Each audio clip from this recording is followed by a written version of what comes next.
เนาะป้าลุงก็ว่าโอ้ยตัดให้เราแน่เนาะลูกทำใจก่อนเด้อให้ระเบาลมดีกว่านี้ก่อนเนาะสบายดี สบายดีสบายดีโยสบายดีป้าลุงโยคือจ้าเลยลูกสบายดีเนาะอ้าวนี่ของกินลาบซีนเด้อมื้อนี้ลาบดิบมื้อนี้ซื้อลาบดิบมาให้นะเนาะพากันกินเด้อจักเล่มเลยแขวจักเล่มเลยฮะสอง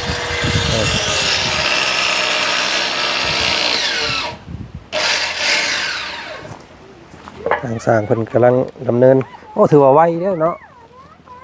ได้เศร้าได้แล้วนะข้างนี้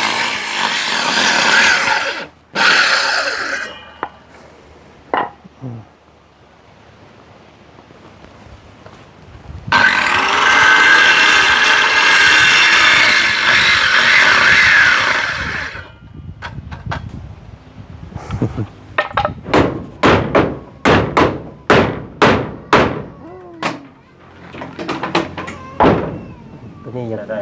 บังคับนิดนึงตัวนี้วางเด้อถอดโปะมือแล้วจ้ะ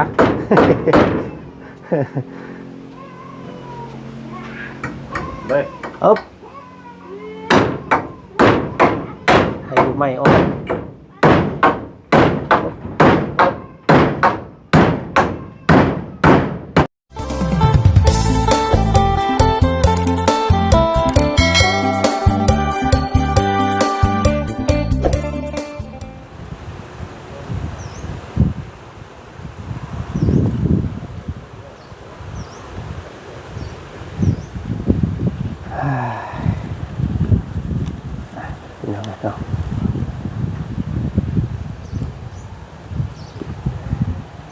กับทักทายเนาะทักทายสบายดีเด้อสบายดีพ่อแม่พี่น้องหมู่เพื่อนมัดสุขุสุคนเนาะเจอกับบ่าวจันอีกคือเก่าพี่น้องเลยเนาะมื้อนี้ก็บ่มีเหือแห้งไปทางใดแล้วบัดนี้พี่น้องเลยเนาะพานั่งส้นห่มส้นเงาอยู่ใต้ต้นไม้ใหญ่หลังบ้านน้องเชืองนี่แหละพี่น้องเลยเสียงหลังสวดๆเสียดๆอยู่ทีมสร้างเพิ่นกำลังใส่แผ่นใส่ผ้าเนาะพี่น้องเนาะแต่ว่าจันบัดโอ้พี่น้องเลยนั่งกุมเข่าอยู่บ้านนี่เนาะ เพราะว่าแหละพี่น้องเลยเนาะทางทานแพทย์ทานหมอเพิ่นอยู่ภายในห้องขังเพิ่นแหละว่าซั่นจ้ะเพิ่นได้ติดต่อโทรมาเมื่อเช้านี้เมื่อกี้นี่แหละว่าซั่นจ้ะกะวางหูไปโทรมาแจ้งว่าทางตู้พ่อเพิ่นอาการเมื่อยว่าซั่นพี่น้องเมื่อยนักอาการมีแต่หากกินยังเข้าไปก็หากว่าซั่นเมื่อยเนาะพี่น้องจักสิเฮ็ดจังได๋สิหาทางซอยพอได้ในใดเนาะพี่น้องเนาะถ้าอยู่ทางนอกเฮาพี่ยังว่าหากินหาปัวพี่น้องเลยอันนี้เพราะว่าอยู่ข้างในเนาะจักสิซอยเพิ่นในใดเด้พี่น้องเลยเนาะคิดหนักเด้ทางว่าจันก็ได้เนาะมีแต่นี่แหละพี่น้องเลยเนาะภาวนาเนาะถึงสิ่งศักดิ์สิทธิ์และพี่น้องเลยเนาะก็ให้พึ่งปาฏิหาริย์เนาะสวยทางพอเนี่ยเด้อเนาะให้แคล้วคลาดปลอดภัยอย่าเป็นยังไปได้พี่น้องเลยเนาะพวกลูกยังคอยถ่าอยู่จังไรซะพี่น้องอาการสุดลงเรื่อยๆพี่น้องไอ้ตู้พอกระไรเนาะเพราะว่าน้ำดีน้ำบ่ทำงานน้ำดีบ่ทำงานแล้วก็เราบ่กินข้าวกินข้าวเป็นอาทิตย์2 อาทิตย์แล้วพี่น้องเนาะกินยังเข้าไปก็มีแต่หากเราก็เฮ็ดให้เราเมื่อยบาดนี้โอ้จักสิเฮ็ดจังไดพี่น้องเอ้ยเนาะเนาะมีแต่ภาวนาและพี่น้องเอ้ยบุญกุศลที่ลูกเฮ็ดไปทั้งเมื่อทั้งมวลนี่เนาะให้ไปอุ้มไปซอยทางทุกคอเด้อพี่น้องเอ้ยประจำเบิดหนทางแล้วเนาะ จักสีซอยพอเนี่ยใด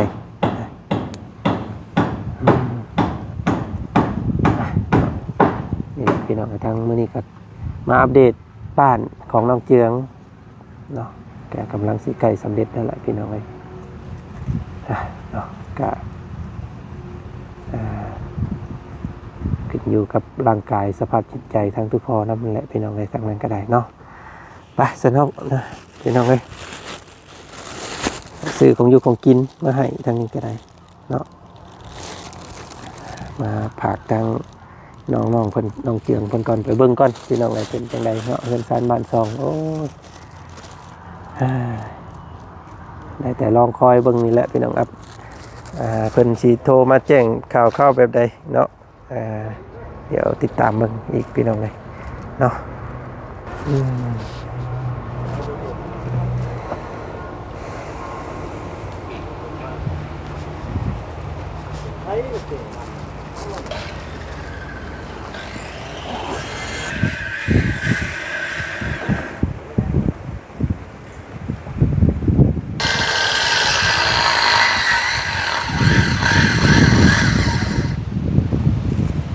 เนาะเอาพี่น้องเอ้ยทักทายสบายดีเนาะพ่อแม่พี่น้องมือเพื่อนกันเด้อสู่คนพี่น้องนี่แหละเป็นว่าเนาะนำใดบ่ทาปลาการเวลาบ่ทาคนพี่น้องเอ้ยเนาะสร้างเพิ่นก็บ่ทาผู้ใดเนาะเฮ็ดไว้ก็ได้เงินไว้เราอ่ะพี่น้องเอ้ยสร้างเฮาก็ได้ เนาะสิได้พาไปทางงานใหม่งานใหญ่ยังรอสร้างอยู่ว่าสันพี่น้องเลยเนาะโอ้ยสิไม่ลายมือเพิ่นก็ถือว่าปานีสุดๆเนาะถือว่าเนียบพี่น้องเลยโอ้ลำทุ่มบาดนี้เนาะใส่คือสิแล้วข้างนี้อยู่มื้อนี้คือสิได้ก่อข้างใหม่อีกอยู่เนาะขอเวลาอีก2 มื้อเนาะทางเนาะการเอ็มเนาะเอ็มเพลนเอ็นพานี่อีกจัก2 วันคือเห็นความจริงกันแหละบาทนี้ ไอ้นี่เพิ่นมาแค่2 คนได้พี่น้องเอ้ยถามมาคบกันเบิดนี่ค่อยว่าเนาะยัน2 มื้อแล้วเนาะ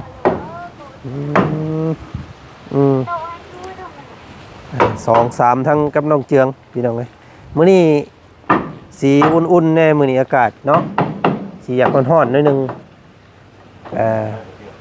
เพราะว่าแสงแดดแห้งมื้อนี้พี่น้องแต่ว่าลมอยู่เนาะก็พอดีแหละมาแดดแล้วก็ให้มันแตกคั้นได้กระตนกระโตก็ได้พี่น้องไอ้แห้งแล้วมาตากแดดเนาะ ใช่เลย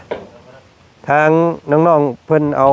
อีสังย่อซองย่อสร้างอยู่บ่มื้อนี้เนาะ กันยังบ่กล้าเอ้ยยังบ่กล้าตัดผมให้โตเนาะป้าลุงก็ว่าโอ้ยตัดให้เราแน่เนาะลูกทำใจก่อนเด้อให้ระเบาลมดีกว่านี้ก่อนเนาะสบายดี สบายดีโยสบายดีป้าลุงโยคือจ้าเลยลูกสบายดีเนาะอ้าวนี่ของกินลาบซีนเด้อมื้อนี้ลาบดิบมื้อนี้ซื้อลาบดิบมาให้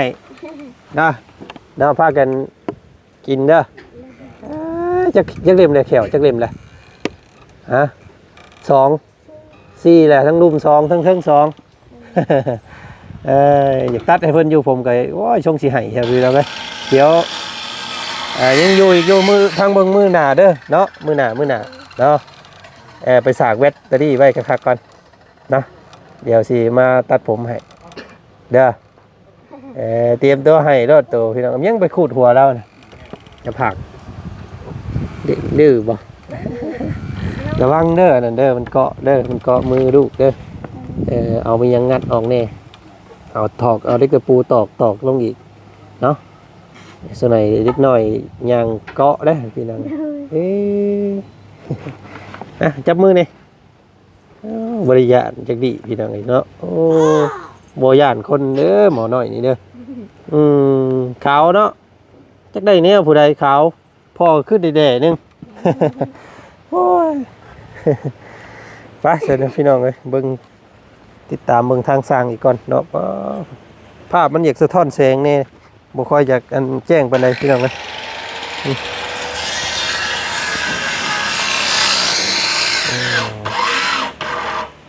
ภาพสีมืดๆเนาะพี่น้องเนาะเพราะว่า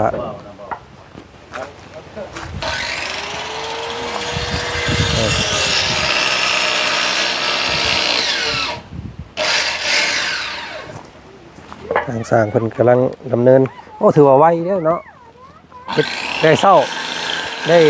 แล้วนะข้างนี้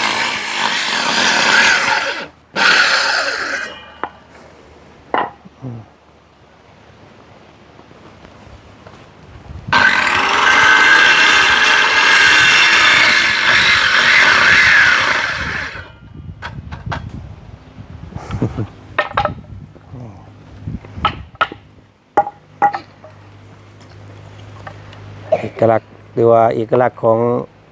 ไอ้สร้างเพิ่นนี่ก็คืออันถุงอันย่ำที่น้องย่ำวัดเนาะไปรักกับของวัด คือสิงดเฮิงเติบบัดนี้ไอ้เนาะอยู่วัดเนาะจนผู้แลอุปกรณ์ปีหน้าผู้แลว่ากันใหม่ว่าทางวัดเพิ่นก็ถือว่ายังขาดหลายเด้พี่น้องเนาะเพราะว่าเป็นกุศเป็นหัวแจกใหญ่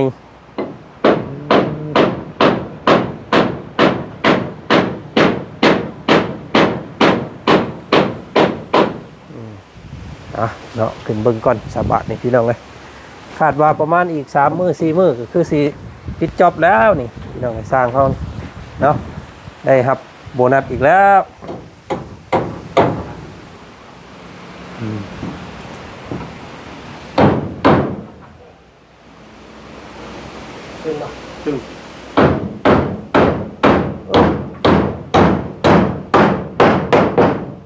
ต่อให้กว่าให้ผู้ใดเนาะต่อให้กว่าให้ลูกให้เมีย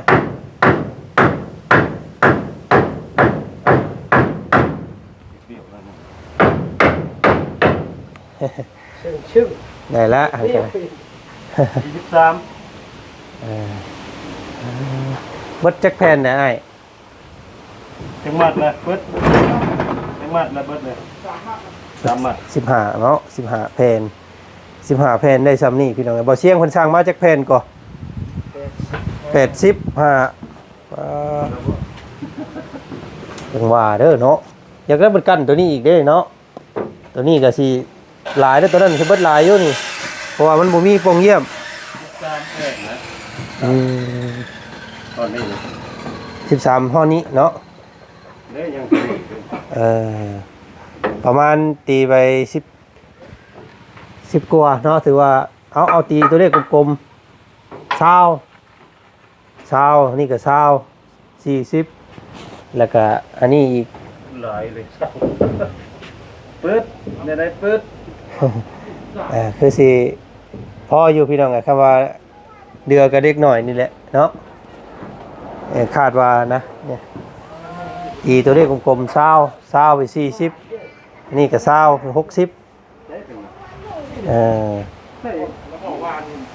ว่าอีกพี่น้อง60 70น้ำเดือกับโบราณเนาะ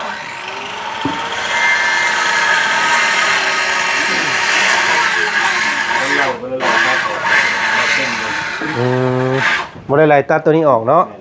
ได้เต็มเลยเพราะว่ามันกระเว้นพวกเยี่ยมเนี่ยก็หลายแผ่นเกิดได้เนาะได้รับเม็ด1 2 เม็ด4 เม็ด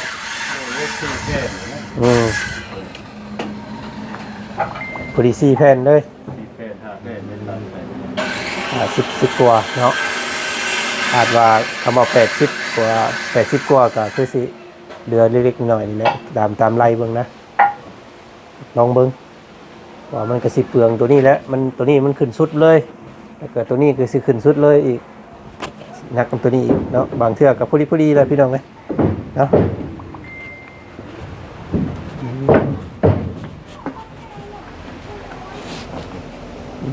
โอ้งดงามพี่น้องเห็นแล้วเนาะสีไม่เข้ม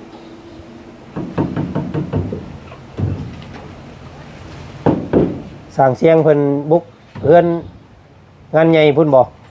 ยังไปเอาแท่งขึ้นในเขาอยู่ปั๊มน้ำมันใช่ได้ป้าใช่แล้วมาติดต่อต่อให้มันเข้าก่อนเนาะ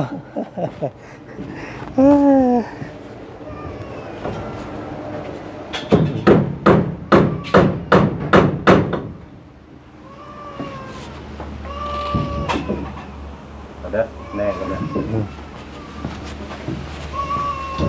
ให้แล้ว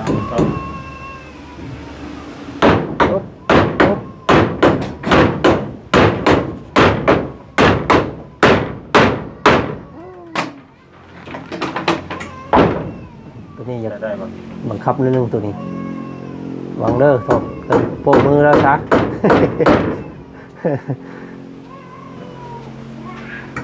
เลยอึ๊บให้ดูไม่ออก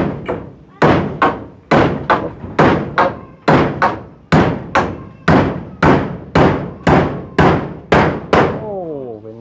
เป็นลูกมือสร้างได้แล้วเนาะปรับซิปโลดนี่เนาะมีอาชีพย้อนได้นี่พี่น้องเอ้ยเนาะเบิ่งหันเนาะเบิ่งเวลาก่อนพี่น้องเอ้ยโอ้เนาะ11 โมงกว่าได้เที่ยงได้นี่พี่น้องเอ้ยในเวลาสร้างเพิ่นเงียบได้แล้วบาดนี่พี่น้องเอ้ยเนาะซื้อลาบมาให้เพิ่นหักสิได้เมื่อกินอยู่เพิ่นคือเก่าแต่เบิ่งเนาะเพิ่นบอกเจ้าทั้งหาลูกหาเมียเพิ่นเนาะเพราะว่าอยู่ใกล้อยู่แสนเนาะพี่น้องเนาะซื้อลาบลิบมาให้มื้อนี้น้องเจืองกินกับเป็นเมียแสนเนาะ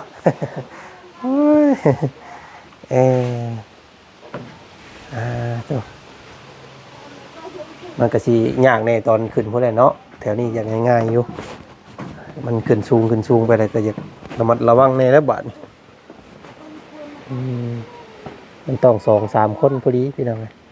ทำผู้หนึ่งผู้เดียวเฮ็ดนี่ก็ลำบากเนาะได้ต่อกันในอีหยังเพิ่นเอิ้นไม่อีหยังคำงามเนาะสีเดียวกับเพื่อนน้องสอนหวานทุ่มสีอันไม่เข้มพี่น้อง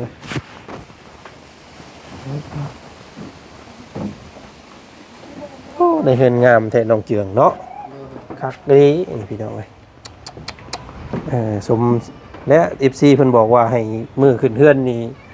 เอาแพตะโลกข้องแอวแล้วก็พ่อพากันพ่อนหอบเพื่อนว่าซั่นเด้อแพตะโลกหอบ3 หอบเพิ่นว่าเนาะจังขึ้นมานอนคือเอาเด้อเนาะตัวนั้นไปเปลี่ยนโตหาบ่เสียงบ่ซื้อให้นะสิเปลี่ยนนอกสั่นบ่พากินข้าวกับยังแต่เช้าแต่เซียวยังบ่ได้กินอยู่ให้ซื้อเป็นลาบดิบมาให้คำนั้นกับขัวเอาก่อนเด้อจูไผ่ขัวก่อนเนาะแต่ว่าส่วนหลายซุมเจ้ามักดิบเลยเนาะทายอยู่บ่พ่อญาติขาอยู่บ่เคยมีแล้วก็บ่เคยขาอีกโอ้บางเทื่อมันมีอยู่ในท้องเฮามีอยู่เนาะบ่ฮู้ว่ามันสิมีไว้นี่ก็ได้บ่เครื่องน่ะได้คือสิบ่มีเด็กน้อยขึ้นมาแล้วว่าเนาะบ่เป็นหยังดอกบ่ให้เด็กน้อยเพิ่นขึ้นมาเด้อยันว่าขึ้นเพิ่นเก็บเครื่องของทางสร้างไปเด้อเนาะบ่เคยถ่ายพญาติถ่ายแน่พี่น้องไงเนาะ2-3 ปีถ่ายเทื่อนึงปีนึงถ่ายเทื่อนึง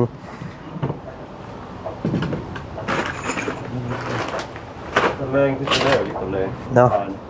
ทางนี้กับทางนี้เนาะได้อยู่2ข้างนี่มื้ออื่นบุกเอาตัวนี้กับตัวห้องนี้เนาะฮะเรียบร้อยแต่จักร้อยแล้วมื้อนี้บ่ได้ซื้อมาให้ได้ยินว่าบ่บุญเพิ่นบ่บุญก็บ่ลาวว่าซั่นเอามาให้แล้วก็เลยว่าโอ้ยบ่ซั่นช่วงค่ำๆพุ่นแล้วสิเอาอันไหว้ขาวไปให้ซั่นว่าช่วงนี้ยังบ่เผาให้ก็อย่ายันตอกด้วยตะปูบ่ถึกเนาะโตเฮาหาแล้วก็โตหาบ่เสียงรถซื้อใช่หรอเนาะโอ้น็อตเปลี่ยนนะมันสั่นคือว่าอยู่ห้านเวียดนี่บ่หั่นมันมี2ห้านห้านเวียดเฮ็ดเวียดผู้หญิงกับเวียดผู้ชายเนาะมันมี2ห้านหั่นลุ่มหั่นเทิง โอ้เดี๋ยวถามเอาเสียงเพิ่นก่อนเดี๋ยวสิอัน ก็เคยทานเลย อักษาเห็นมื้อนั้นเห็นเราโทรหาเบาบุญนี่เป็นของผู้ชายบ่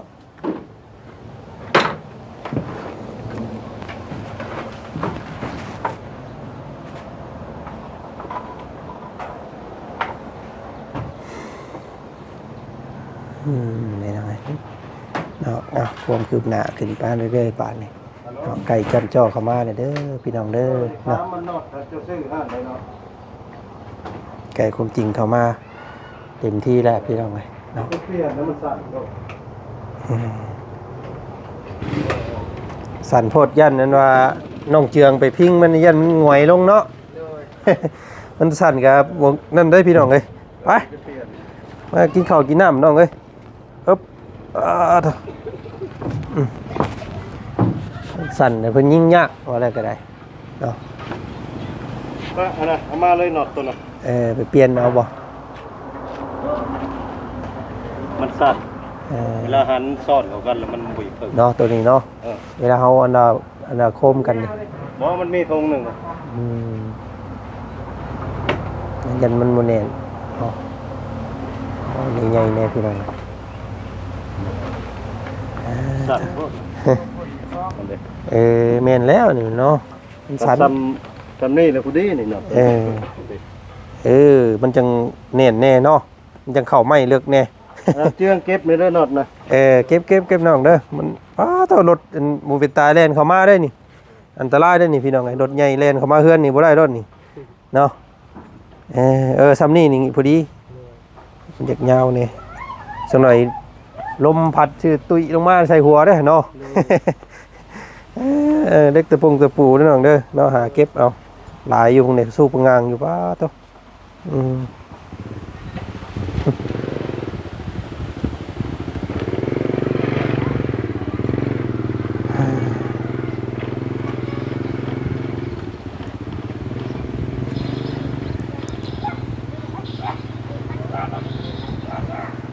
ยังไงนะครับบอกยังบอกออกแต่ทางบริจันก็ได้จับจีเห็นยังไงบ้านนี่เนาะคิดน้ำพอโอ้ย เอาน้องพักกินข้าวกินน้ำซะเด้อไอ้สิไปทางอื่นต่อก่อนไปรับไม้ของน้องพุทธบาเพิ่นอยู่บ้านแก้งทองก่อนบ้านนี่ เลย พุ่นแหละช่วงค่ำพุ่นแหละค่ำนั้นก็สิแวะมาหาใหม่เด้อ เลย มื้อนี้สบายดีเนาะกินข้าวเด้อกินข้าวซะ เลย พี่น้องพักผ่อนเนาะเดี๋ยวจับไม้จับตอกซอยเพิ่นอีกพี่น้องเอ้ยเนาะดีใจน้ำน้องเพิ่นเนาะไก่สิเห็นความจริงแล้วพี่น้องเอ้ยเนาะออกจากนี้ก็ไปเบิ่งเฮือนน้องบุตรต่อพี่น้องเอ้ยบาดนี้เนาะเพราะว่าเฮือนน้องบุตรเพิ่นก็ยังขาดงบหลายเด้อน้องบุตรก็ได้พี่น้องเอ้ยก็สิได้แต่ค่าไม้เนาะกับค่าตีนเสานี่แหละพี่น้องเอ้ยเพราะว่าเงิน23ล้าน23ล้านก็ตัดค่าไม้ค่าตอกออกเนาะพี่น้องเอ้ยก็ยังบ่หลายแล้วก็หลักๆเลยก็คือค่าสร้างพี่น้องเนาะถ้ามีค่าสร้างนี่ก็ได้รับ20 กว่าล้านบ่ได้พี่น้องเอ้ยเนาะตามที่ว่าจันเคยเบิ่งอันนี้ขนาดนี้สร้างเพิ่นยังเอาถึกได้นี่พี่น้อง16 ล้านหนึงเนาะถ้าเป็นจริงแล้วเพิ่นต้องเป็นเพิ่นเว้ามาตอนนั้นว่า20 ล้านเนาะแล้วเพิ่นลดให้นะเพราะว่ามันยากมันเป็นเสาตอแต่เฮือนน้องบุตรได้สิเฮ็ดเป็นเสาตอหม้อซื่อๆพี่น้องเอ้ยเนาะน้องเกมพอดีแล้วอ้ายสิสั่งอันนั้นแน่เดินทางไปพุ่นไรวันนี้พี่น้องไปรอรับไม้น้ำน้องบุตรสบาเนาะไปพี่น้องผมขอบใจหลายๆเด้อพี่น้องเนาะ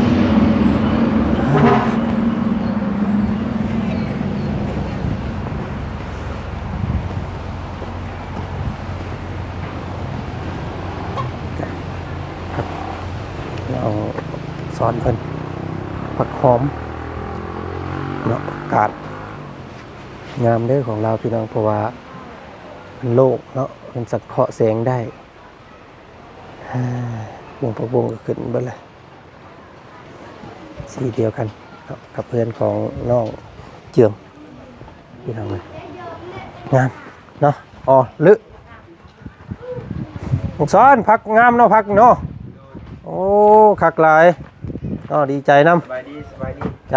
จ้าโอ้ยคิดว่าบ่อยู่เฮือนบ่ได้ซื้อหยังมาให้ครับกินแล้วบ่ข้าวกินแล้วบ่ กินแล้วกินหน่อยก็ไปก้นมันเลย12 โมง ส่วนมันใช้ ก้นมันอยู่เฮือนถึงเฮือนอาน้อยหั่น อ๋อ เฮือนอาน้อยที่ เอาแห้งเพิ่น โดยเขาเฮ็ดให้เฮือนคือกันนะ เดินน้อยเดินบ่น้อยเห็นบ่ โดย น้อยล่มซักพี่น้องเลยนะ โอ้หนับมือรอไปแต่ละมือเนาะตัวนี้ รอสั่ง แล้ว ก้น นำคนยางมากแม่ในซ้อนเนาะว่าช่องจะใกล้จะเคี่ยวพ่อแม่ นิดหน่ ตั อ ด ยนานหน่อยนะ ตัดผมทรงรอพี่น้องเลยเนาะคักไปสันกิมนี่ลาก่อน โดยสบายดีเด้อเจ้า อืม